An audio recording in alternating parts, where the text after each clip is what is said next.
greet you with Jesus' joy, for it is in him that I live, breathe, move, and have my very being. I am so excited to have you join us today on purpose for Unboxed on Purpose. This is a podcast created for Favored by the Father Ministries, and I am Barbara Arlene Fields Brehon, your host.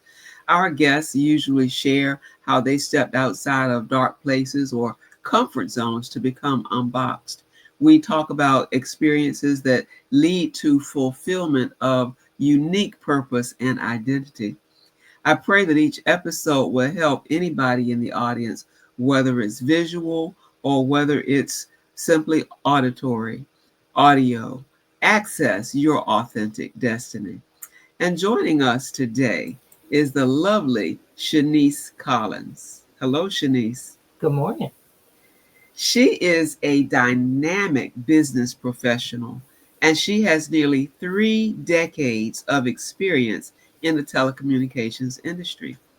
Her skills extend beyond traditional marketing, and they include diversity, inclusion, coaching, and process development. Process, I guess it is development, but it should be improvement.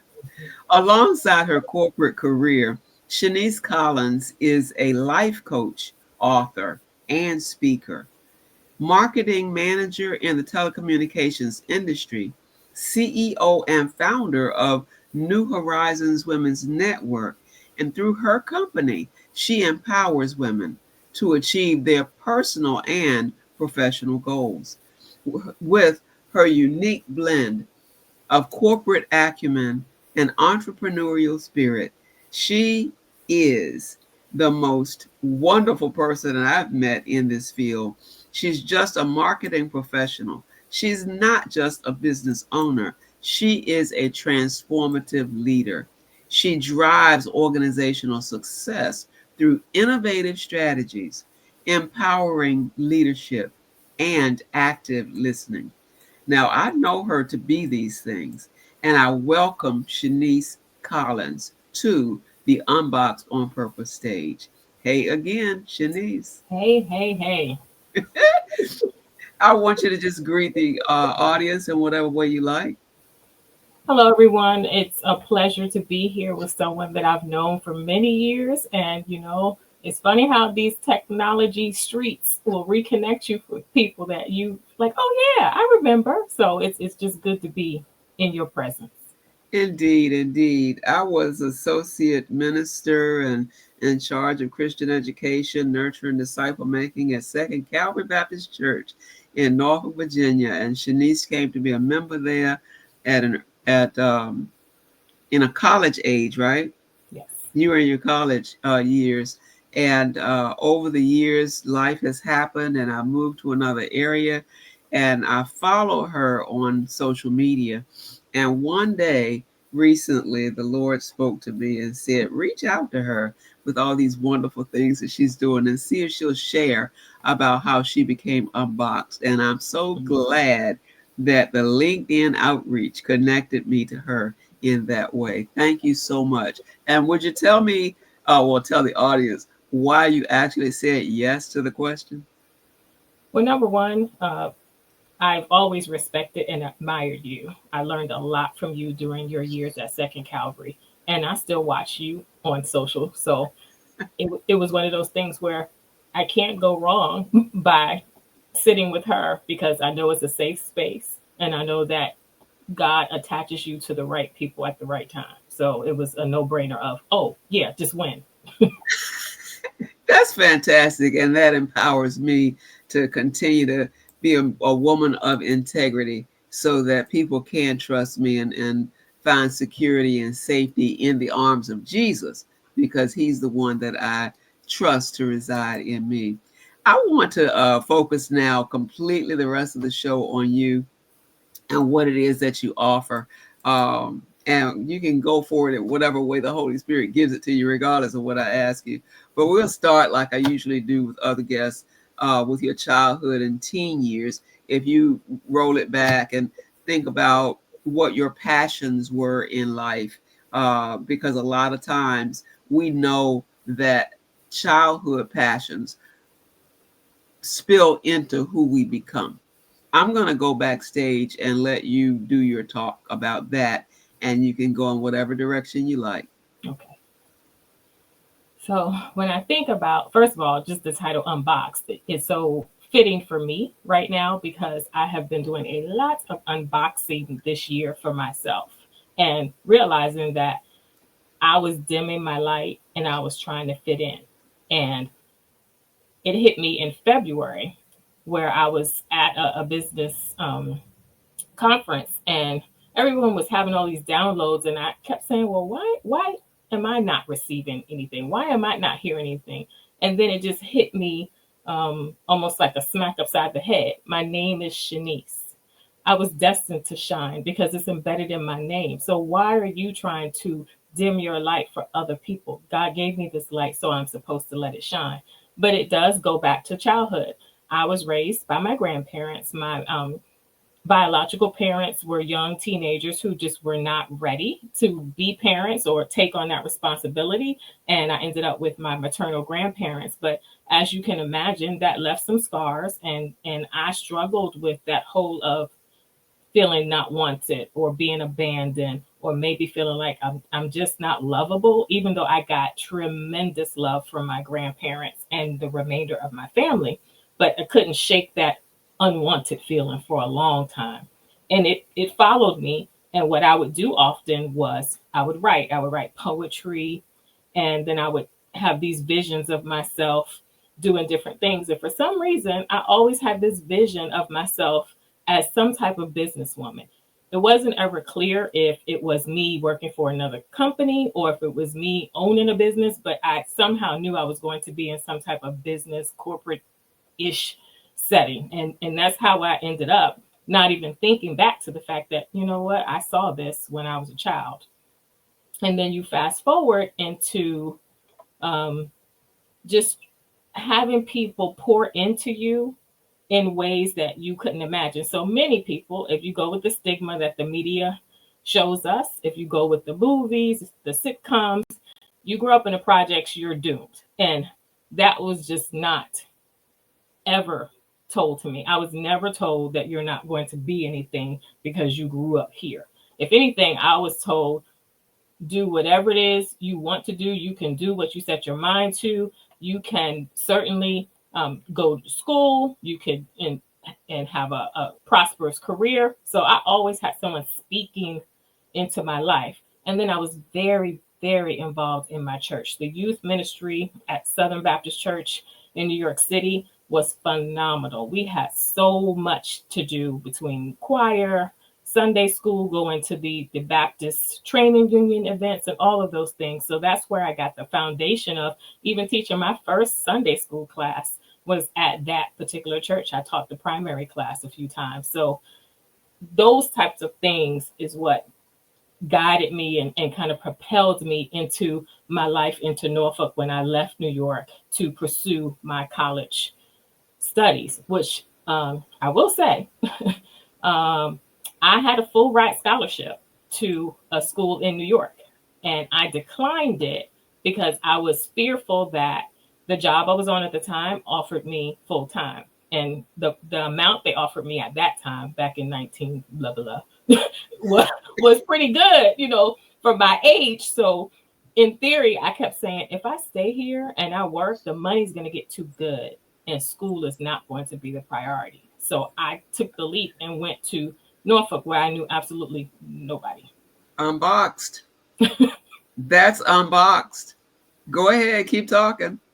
I just knew no one. And once I got there, I was like, oh, Lord, what have I done? So I remember feeling like, oh, this might not have been the best thing. But I remember finding a friend on campus. We were lost together trying to get to our orientation.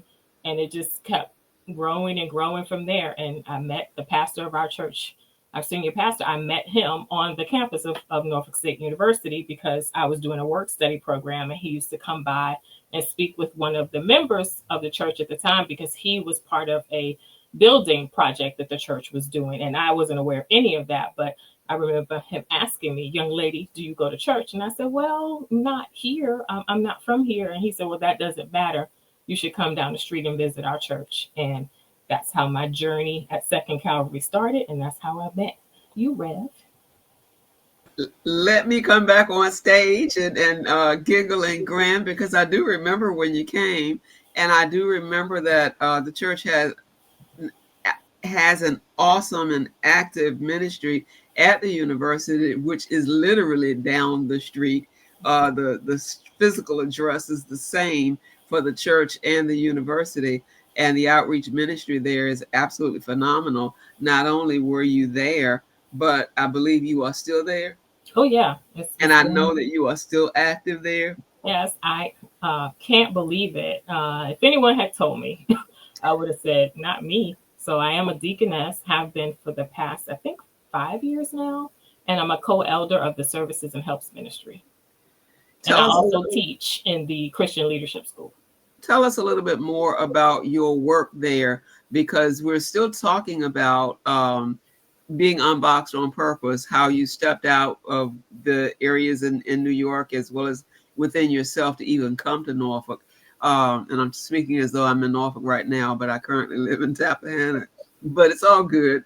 All of this is relevant, and I want you to speak more, some more about what it is that you're doing, because it ties hand in hand with the career that you have that we've already talked about in the introduction. Right.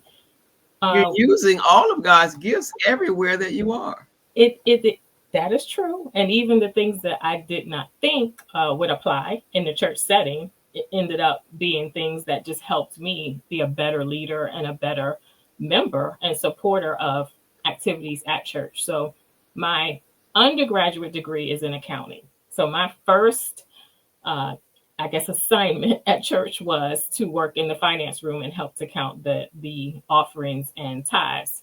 And then eventually I moved on from there and started working with the marketing ministry because I shifted in my career to start doing marketing. So I helped a lot with flyers and recommending newspaper ads and just different things to help give us more visibility. And while I was working in that marketing area, some of my job functions shifted and it was more data and analytical in some situations, or segmentation. So it also helped us to start looking at data for church. You know, we do a lot of things in our churches, but we don't often go back to identify, was it successful? Are we just doing it because it's been done for the last 40 years because the previous preacher, put it in play and nobody wants to change it? So it started those questions of, why are we doing this? Is it actually effective? Do people even care? I'm not stopping you. I just wanted the audience to see that I'm affirming what you're saying. You keep talking. You can really Yeah. do have open mic. I know you know what you're talking about. Yeah. So as much as some people, don't want to look at data or they don't want to answer the questions, it helps. It helps in your life, it helps in your business, and it helps in the church because it helps us either develop something that really is going to work and support your needs, or it tells us we need to stop doing these four things because nobody really cares. Only 10 people show up. And if you have 900 people who are members, are you really only trying to reach the 1%? So it Let really me does stop help. you right there in terms of the numbers. I live in a rural community at this point, and comparing rural and urban Mhm. ministry, let's look at the idea of percent in what you're saying. And so you said something about 900 members, but let's not look at the 900 and say, well, Right. we don't have that many. Let's look at what you're saying is 1% of the people show up. Hmm. And so, whatever your number is of membership, consider 1% of it. And you're saying the same thing Hmm. to the urban church as well as the rural church, to Right. the mega church as well as to the church that has an average number of people, whatever average is. That's crucial. I just wanted to point that out as you Yeah. continue. And that's very true because if you only have a handful of folks and every time you have something, it's only two people who come, you really want to reach 50% or more. You want, I mean, in an ideal world, we want everybody to come, but we know that that's just not what happens. But if we're not reaching at least half of our group, then we've missed the mark because the whole idea of organizations, of churches, of businesses, of PTAs, all these things Yeah. is the coming together. And if no one's coming together, then we're really not doing anything to move the needle and grow us. Wow. We're completely off script right now, but we are talking about being unboxed. And so as church leaders, as business leaders, business owners, and others in the community doing activities and promoting events, we're talking about numbers and percentages, turnout, people being interested or not interested.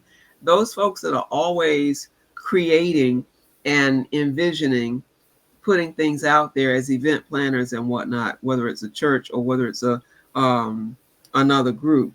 What can you say to them to identify ways of crossing that hurdle about tradition? We've always done this. We've done this before. Let's have another annual whatever. And you're saying it's not relevant. You need to stop doing that. Well, talk to us about how to make that shift. Change is inevitable. I know most people don't like change. And a lot of times I'm a little change averse. You do have to give me the whiff, like show me the big picture why and how it's going to benefit me for me to buy in. But we also have to understand that our memberships or our people who are employees, the people who we teach, it evolves and people, the generations change. And what worked for people who were born in 1933 is not going to work for the people who were born in 2000. It's just not the same mindset.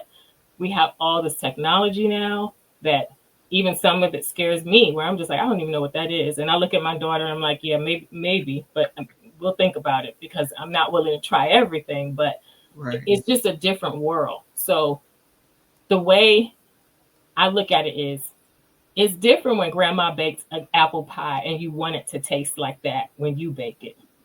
That's a traditional, okay, we keep doing that because you know what feeling you get from it. But just because you have this particular anniversary service or this particular Christmas gathering and you've had it for the last 40 years, now people don't gather the same. People don't interact the same. So if you are going to continue to have something of that nature, you have to survey your participants. Mm-hmm. It has to be somehow applicable to all of the generations represented. There has to be some sweet spot that we can all feel like, okay, this was for me. Because you can't just cater to one group because the other group feels left out and vice versa. And then whatever it is you're going to do, I know a lot of people don't like answering surveys. If you can ask, anonymous is great because then no one feels like, okay, if I say this, they're going to look at me different. But survey before you do it and ask, do you still feel that this is valuable? Are you still going to come if we have it at 10 p.m.? Mm-hmm. Do you think that it's time for us to do something different? If so, what do you think we should do? Ask them what they want. If you don't get the answers there, then you measure what you keep doing. And then you can come back with the numbers and say, hey, we did it yet again, but less than 2% showed up. So is it worth us opening the doors to have that? And so how do you survey? Again, we're not just talking to the audience of church people. Right. Favored by the Father Ministries, for example, is a church without walls. Mm-hmm. I am associate pastor at a traditional church. Mm-hmm. So there's structure with that, but I'm doing it and doing the ministry in so many other ways. And so how do you conduct a survey in any kind of atmosphere, whether it's church or whether it's the business, the workplace? These days you have various opportunities. So you could do a Facebook poll. You could actually do an electronic survey that has 5 or 10 questions, and you either leave maybe one of the questions open-ended where they can type in their actual answer, or you have it multiple choice where they can select from different options, but only select one option, because then it becomes ambiguous because I selected 3 things in one question. So right. one thing. And then paper surveys are still good for those people who are not in the electronic zone and they don't want to do it.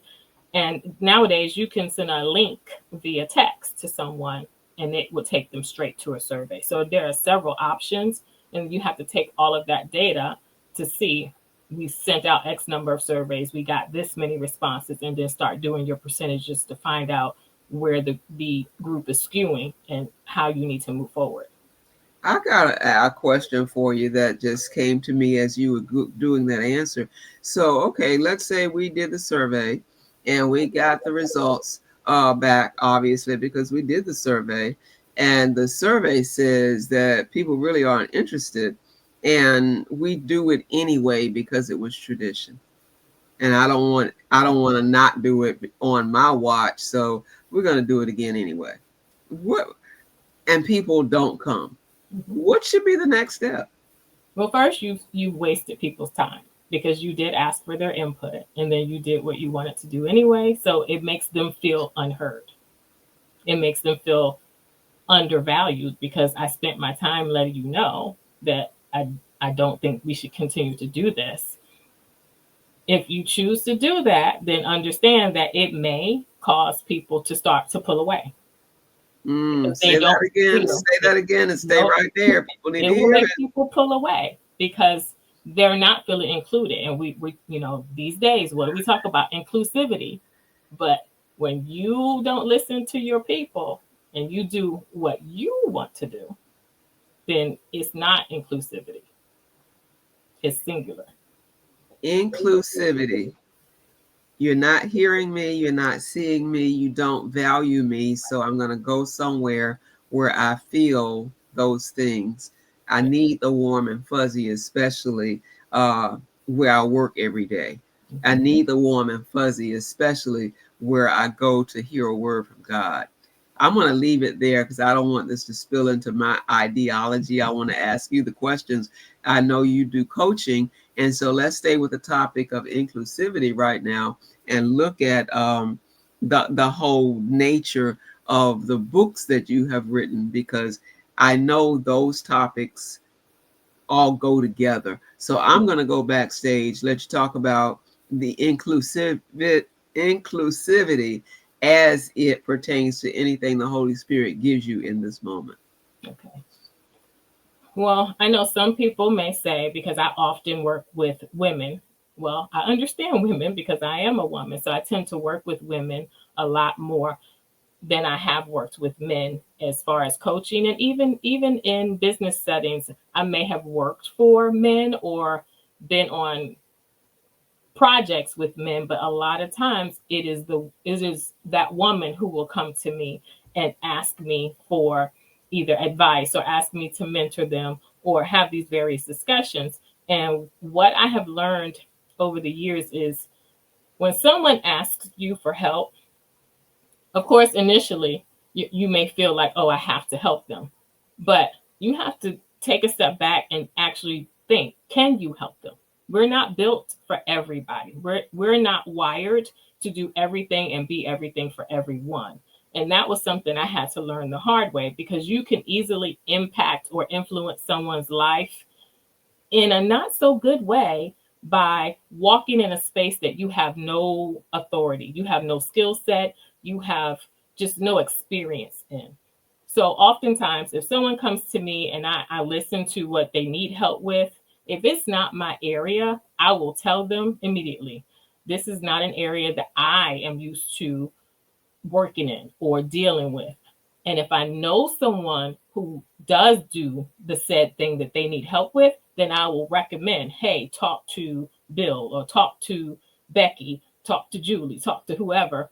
And I will even make the introduction for them so that they can have that conversation. But I'm very mindful of the things that I speak to people and what I share with people, because my whole desire has always been that whoever encounters me, be it in a work setting, church setting, grocery store, what have you, that their life is improved and it's in a positive manner because they have encountered me, that they have either worked with me or just been in my presence. I want their life to improve, to be better. I don't want to be the one that is just the final nail that just takes them spiraling into a bad place.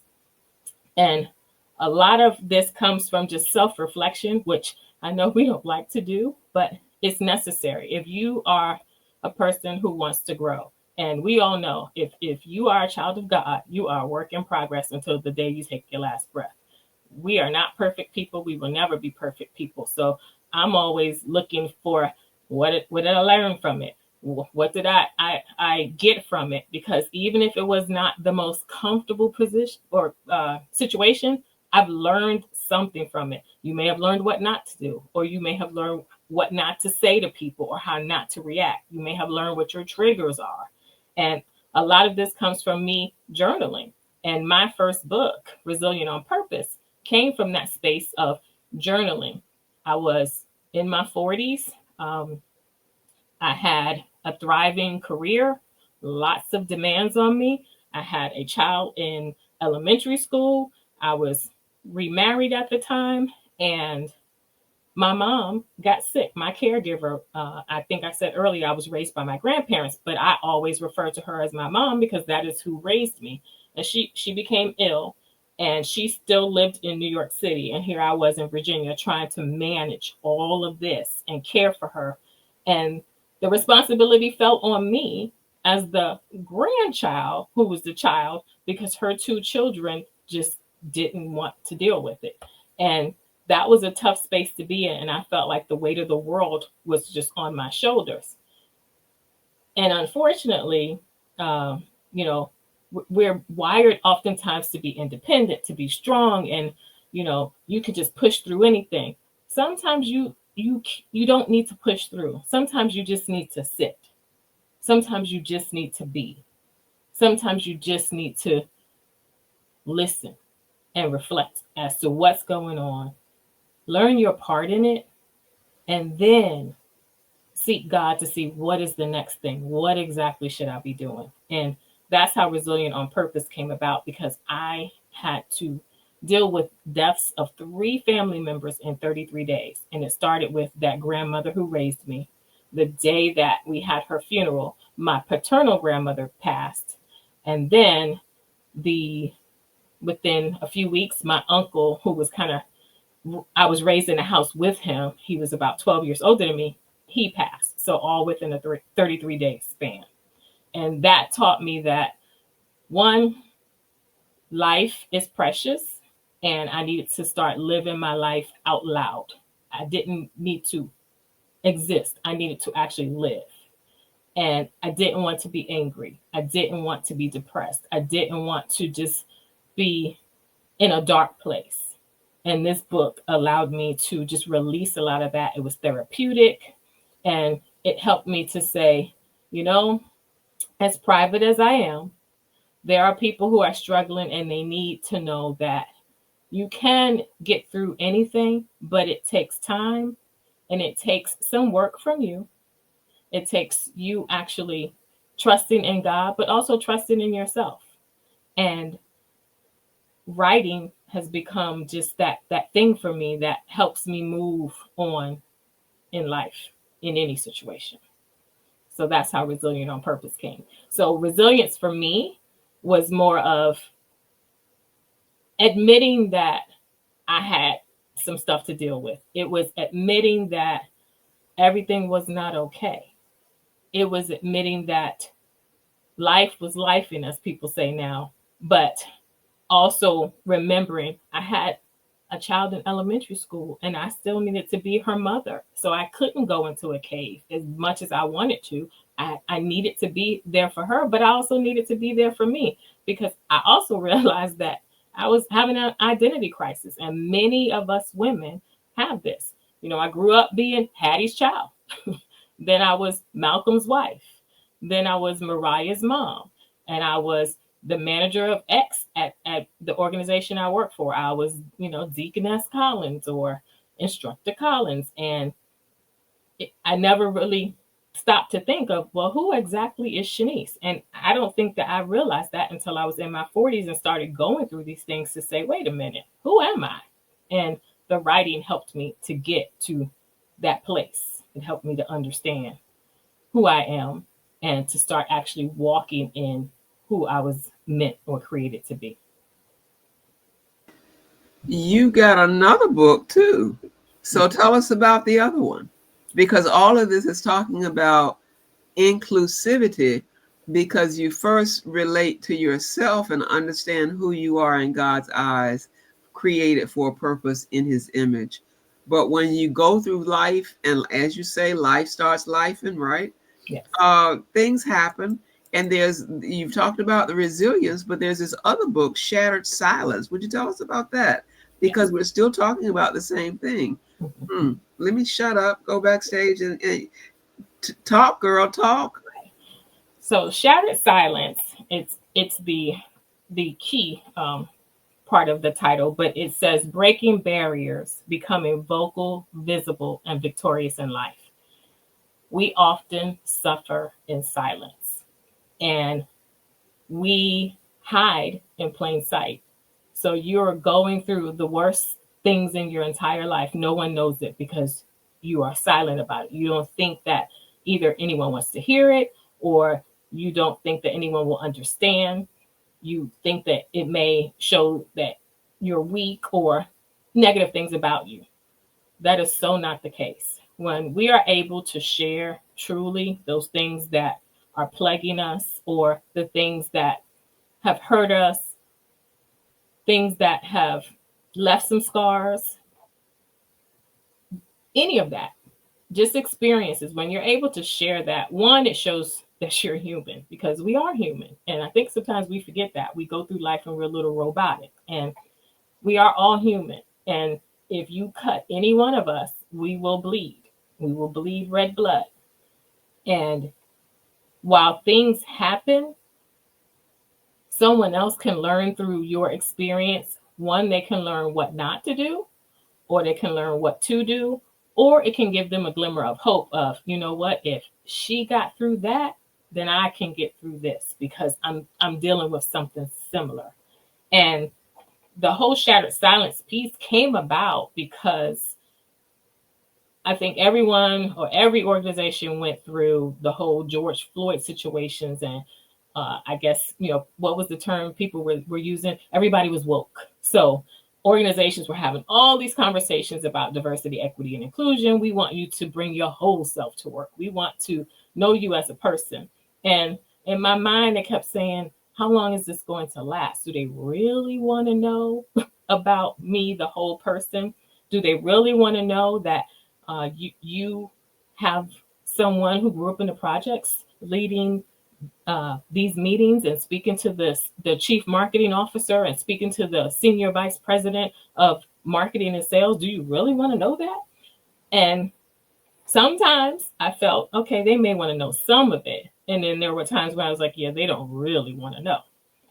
But the other part of shattered silence was being able to say, while we think, okay, I forgave her, we may forgive sometimes, but we don't forget things, and we keep playing things over and over and over in our minds. And by shattering the silence about the thing, it's helping me to just release it into the atmosphere and stop having that movie play over and over in my head. So when I tell my story now, I'm telling my story to help someone else grow, and not from a place of, woe is me, I have to keep reliving this, I have to keep saying this. So, me saying I was widowed overnight at under 40, I can say that now and not be a wreck, because I was able to get through that with a tremendous support system. Because I think if you all remember when I said I moved from New York City to Norfolk, Virginia, where I knew absolutely no one. I still never had a family member move to this area. So the only birth person or the only blood relative that I have is my daughter. And oftentimes I would feel alone because I didn't have any of my people, but my people ended up being people who were not blood relatives. I have a strong support system, and I wouldn't trade them for the world, because they allowed me to be able to still go on business trips, still go to training, because I knew that my daughter was going to be cared for. And I could say, yes, I'm still ambitious. I want to do things, and not feel judged because, you're a single mom and you need to stay at home with your kid. You don't need to be doing that. And having that, having the outlet, being able to say, I'm just not okay. I'm really not okay. I know when you look at me, I look fine. but I'm not okay. So being able to say, I'm going to therapy because I don't want to be an angry Black woman because now I'm widowed overnight. Being able to figure out that some of the things that were not going well in my life, I was the one who kind of brought that in Wow. because I allowed things to happen because of that unwantedness, that unloved feeling. So you tolerate something because, well, you know, I just want them to like me, or I just want to be included. And I start realizing, okay, wait a minute, you're accepting and tolerating and Mhm. settling for things because you are letting these past experiences take hold. So then I had to start shattering some more silence of, I don't like how you make me feel when you do X. Yes.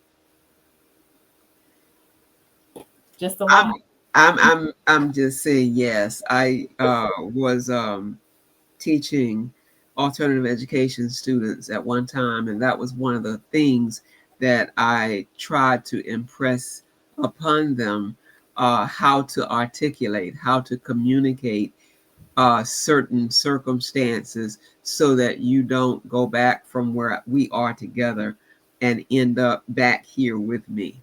How do you articulate that? And so one of the exercises was to give them practice in role playing. Mhm. When you do such and such, it makes me feel. Yeah. I would rather that you so and so. And at least they could think it through and talk it out in a calm way Right. rather than picking up a table and throwing it or a Yeah. chair or something and trying to hurt somebody. And so to shatter your silence is crucial, to be able to be the resilient person that you are on purpose. You have a function, you have an identity, and you pursue that despite the parameters that seem to be around you, despite the dysfunction, despite the circumstances that are truly beyond your control sometimes. You step outside of boxes of confinement that, as you say, you put yourself in, Mm-hmm. and sometimes other people put you in there.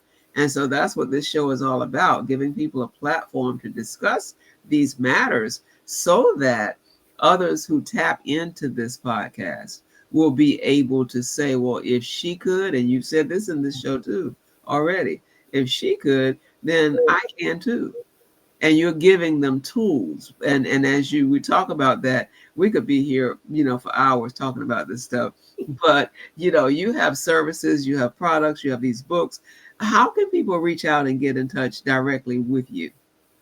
The easiest way is to, if you're a Facebooker, you can catch me at Shanice Resilient Collins. So that's how I'm listed on Facebook and Instagram. You can also Google New Horizons Women's Network, and many of my pages for that should come up. I'm on LinkedIn listed that way. I also have some links for a few things that I do for free that just help people to start align with things like your purpose. So I have a free quiz that helps you to answer some questions about yourself so you can see, are you living aligned with your purpose? And that leads you also into a 5-day challenge, which I try to host once a month, given the schedule. But during those 5 days, there's a lead by being you challenge. And you get activities and you get a playlist and all those things to do on your own, but you also we meet for about 30 minutes in the evening for 5 days to talk about the activities and how it made you feel. It gives you journal prompts and affirmations and things of that nature. And it's a great time for us because as women, we don't often talk about some of the things that we talk about during this challenge. So I find it to always be eye opening, and I find something new each time where I'm like, oh wow, I didn't even see that. We've done this several times, and then if you're moving into any type of paid situation with me, then I do offer one-to-one coaching, but I also have a group mastermind that's kicking off in January, and that is Crossroads Catalyst. Because face it, many of us are at a crossroads, and we have been living a life of people pleasing, and we have done all the things for everyone else. Mm-hmm. And that dream, that goal, that purpose-filled thing that you wanted. Maybe you've climbed the ladder and you've reached the income you wanted, but you feel so empty. So it doesn't really mean anything to you because it has nothing to do with your purpose. You're just doing it because you want to pay the bills. And during this Crossroad Catalyst Mastermind, it's helping you to just peel back the layers of the onion to see, you know what, that dream is still there. That thing is still there that I want to do, and helping you find ways to do that, because everybody is not meant to walk away from their corporate job or their uh, nonprofit position or whatever the role is that you have. That's not for everyone, but there are ways that you can still get involved in certain things that will fill your cup and make you feel more aligned with who you are. So that's what we do in that situation, just helping you find ways. How can people get a hold of your books? So I do have, they're both on Amazon still, but I do also offer them from my website directly. And it's actually two sites right now because I'm in between some housekeeping, I guess you could say, in the technical world. So Resilient on Purpose is still on Amazon, and Shattered Silence, Breaking Barriers, Becoming Vocal, Visible, and Victorious in Life are both on Amazon. You've shared so much that I am going to get a whole lot out of this in a personal way as I review it for others to see. And I'm sure the listeners and viewers will do the same and press play and replay and share. And so, is there anything else that you would like to tell us about your work, your anything lingering that you really came on to say that we haven't talked about yet? In a nutshell, this is something that I told myself a few years back. I'm not really a gambler. You know, I've played a lotto every once in a while just because the number is enticing. It's just like, hey, you're not in it, you can't win it. But it also reminded me of, I'm going to bet on myself every single time because I was created for greater things. And if I don't believe in me, if I don't put it all on the line, and as they say, stop playing small, if I don't do that, then how can I expect someone else to believe in me, in my abilities, and to usher me into my next? So you have to play full out in your life because you only get one life. And it's best to bet on yourself and put all your cards on the table and play them to the best of your ability than it is for you to just sit on the sidelines and watch everyone else play and you wonder, what if? I don't want to leave this earth wondering what if. Wow. That helps me with this last part of the title in regard to purposeful disruption. Um, everything that you said is purposeful. Everything that you said, depending on which side of the coin you look on, is disruptive based on man's perspective. And so I thank you so much for sharing all the nuggets that you have, especially the priceless treasure of your time with us today. Thanks for having me. Indeed, indeed, indeed. You are unboxed on purpose. You are resilient on purpose.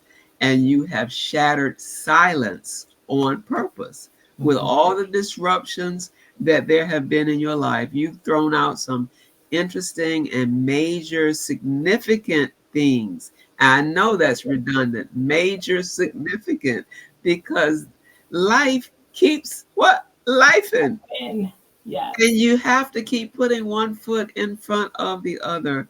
And so you don't look like you're old enough to have gone through what you've been through. And so I thank God for being your keeper and for allowing you to keep your hand in his hand so that the Lord escorts you from your then to your now and from your now to your next.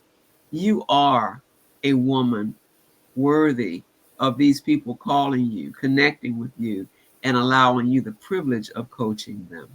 I praise the Lord for what is about to happen to just blow up your world. In Jesus' name, I believe in you. I receive that. I believe in you. Oh, my. I'm not going to get mushy again. Oh, Jesus, it happens at the darndest times. You got anything else you want to say to bail me out of this? In theory, just with the whole unboxed thing, I'll share this last thing. So, Okay. you heard in my bio that I have almost 3 decades in telecom, and my my ride, my role, my reign in these corporate streets is coming to an end this year. And 4 years ago, I I, I had the "it's time for you to go," but I ignored it, and I kept fighting, and I have been fighting against the tide for 4 years. If you know anything about water, fighting against the tide exhausts you. And it's not just physically, it's exhausting mentally and emotionally.